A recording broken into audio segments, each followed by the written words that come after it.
Bonsoir à tous les auditeurs de vipradioonline.fr. Vous écoutez notre journal radio Le Débrief RVPB reportage VIP à propos du Dakar Rally 2020 en cette étape numéro 6 en ce vendredi 10 janvier. Aujourd'hui donc épreuve entre Aïl et Riyad en Arabie Saoudite avec un kilométrage de 830 km, dont 478 km au programme aujourd'hui en spécial. Voilà. Donc ensuite concernant cette étape 6, le changement de décor aujourd'hui était radical. Cette fois la spéciale était à 100% composée de sable pour 477 km. 478 même, en hors-piste sur sa totalité, et puis évidemment un inédit, puisque c'est la première fois que le Dakar est en Arabie Saoudite.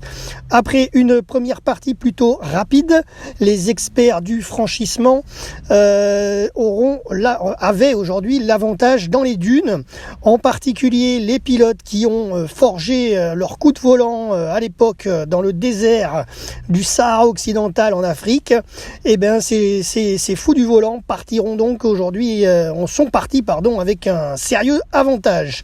Ensuite, demain, samedi, ce sera une autre journée puisque ce sera le journée de repos à Riyad, justement, là où se clôture le rallye aujourd'hui. Alors donc concernant les classements, les scratchs de cette étape numéro 6 aujourd'hui. Alors en moto, victoire d'étape pour Brabec, solide leader d'ailleurs au général, on en parle après.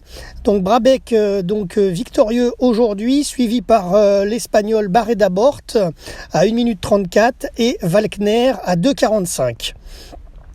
Ensuite en quad, nous avons Witze, victoire d'étape pour lui, pour le français, qui s'est imposé en 5h54, suivi par Giroud, français également, à 3,36 et troisième sur le podium Casal, voilà, à 6,27. Ensuite, concernant les autos, victoire du jour pour le professeur Stefan Peterhansel qui s'est imposé aujourd'hui en 4h27 sur cette spéciale de 478 km, donc entre Aïl et Riyad. Suivi ensuite par Carlos Sainz, le matador, l'Espagnol, qui est leader au général, mais on va en parler juste après. Et donc Sainz a perdu 1 minute 33 sur Peterhansel, tous deux sur Mini bien entendu, donc deux Mini sur le podium aujourd'hui à Riyad. Et ensuite le troisième, c'est le Qatari Nasser Al-Attiyah à bord de son Toyota qui a terminé à 3 minutes 22. Ensuite quatrième Al-Rajji sur Toyota également. Cinquième Serradori, Fernando Alonso est sixième. Si on continue un petit peu plus bas, on retrouve Tenbrick à la 7e place, Genial De Villiers à la 8e position, Terranova 9e, Nani Roma 12e place, Dominique Ouzio 26e, Coronel 29e. Notre parrain associatif RVPB Christian Lavieille et son copilote Jean-Pierre Garcin, équipage 326 Toyota Autobobdi, sont aujourd'hui 32e. Alors ils étaient hier, ils étaient deuxième catégorie T2. Peut-être qu'aujourd'hui ils vont récupérer le leadership de la catégorie T2, mais je vous en dirai plus tout à l'heure dans la soirée sur notre commentaire Facebook de cet article, puisque il est devant Moura, son coéquipier de Toyota Autobobdi. Donc affaire à suivre. Ensuite, on continue un petit peu le classement. On retrouve 44e Prisgonski, 46e le Yvelinois français, bien sûr, Jean-Pierre Strugo. Maintenant, on passe à la catégorie SSV. Victoire du jour pour Faresguel, l'Espagnol, suivi de peu à 1 minute 22 par Lopez Contardo et troisième Varela à 4,59. Cyril Després avec Mike Horn, qui sont donc en désert expérience, Dakar expérience, sont plus dans le vrai classement, mais ils sont quand même classés, mais ça compte plus, ça compte plus pour la victoire du général, mais ils sont aujourd'hui 4e à 8 minutes 11 de Faresguel, voilà. Pardon. Ensuite, au niveau des camions, nous avons la victoire du jour qui revient à Karginov sur Kamaz, qui s'est imposé en 4h56 devant Shibalov et Vyazovic. Allez, on passe au classement général maintenant, toutes les catégories confondues. C'est parti pour les motos, donc solide leader Brabec, et je disais solide et j'ai eu raison, 20 minutes 56 d'avance sur la Husqvarna de Quintanilla, qui est donc voilà, qui est deuxième, et Toby Price troisième à 25 minutes 39.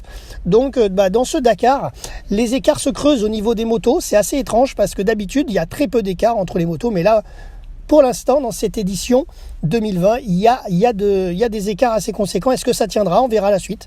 En tout cas, Brabec est là. Ensuite, au niveau des quads, il y a des gros écarts également. Donc Casal premier, deuxième le français Vitsé à 35 minutes 12 et troisième Sonic à 1h07. Voilà. Ensuite on passe à catégorie auto, donc leader du général l'espagnol Carlos Sainz qui compte quand même 7 minutes 48 d'avance sur le Qatari Nasser Al-Attiyah. Stéphane Peter Hansel n'est pas en reste puisqu'il est quand même troisième. Il est à 16 minutes 20 de Sainz. Al-Rajhi 4e, Terranova 5e, Serradori 6e, Giniel de Villiers 7e. Un peu plus loin, on a Fernando Alonso 16e, Dominique Ouzio 22e, Coronel 23e, Christian Lavieille 26e, Nani Roma 27e, juste derrière. Et pourtant, Christian Lavieille, bon, ça peut être pas un, il est quand même en T2. Nani Roma n'est pas en T2, il est sur Borgward. Ensuite, un peu plus loin, on continue, on a 48e position Jean-Pierre Strugo sur Nissan. Voilà, et on passe maintenant à la catégorie SSV au classement général qui est tenu par le Buggy Can-Am de Lopez Contardo, suivi par Curie à 9 minutes 48 et Karyakin sur Can-Am également à 30 minutes 24. Voilà, les Can-Am c'est des petits buggy, vous savez, et ces buggy là on les retrouve également sur l'Africa Eco Race qu'on suit également avec notre partenaire AMV en Afrique, donc en ce moment même. Et les Can-Am, il y en a des deux côtés, il y en a autant au Dakar en Arabie Saoudite que dans l'Africa Eco Race également. Donc ces petits buggy Can-Am sont vraiment très performants, hein. Il faut le noter. Voilà, donc Karyakin 3e. Et les écarts sont assez conséquents. Curie 9 minutes 48, Karyakin 30 minutes 24 derrière Lopez Contardo. Allez, on termine avec les camions. Leader du général c'est Karginov, suivi par Shibalov à 19 minutes 14 et Vyazovic à 36 minutes 30. Voilà, donc les écarts se creusent, c'est ce qu'on peut dire. On est à la journée de repos demain. Donc là, les analyses aujourd'hui sont faites. À suivre ce que ça va donner dans cette deuxième partie du rallye. Donc demain, journée de repos à Riyad, hein, ça bouge pas, concernant le bivouac pour ce 11 janvier. Et donc, on se retrouvera pour un prochain débrief écrit ou radio dimanche, et non pas demain du coup, puisque c'est la journée de repos. On se retrouvera dimanche pour un prochain journal radio ou écrit RVPB pour l'étape numéro 7 entre Riyad et Wadi Al-Dawazir en ce dimanche 12 janvier. Voilà, c'est tout. Jérôme, RVPB, vipradioonline.fr. Merci à tous les groupes Facebook qui partagent notre journal. Ils sont nombreux, je vais quand même les citer juste avant de rendre l'antenne.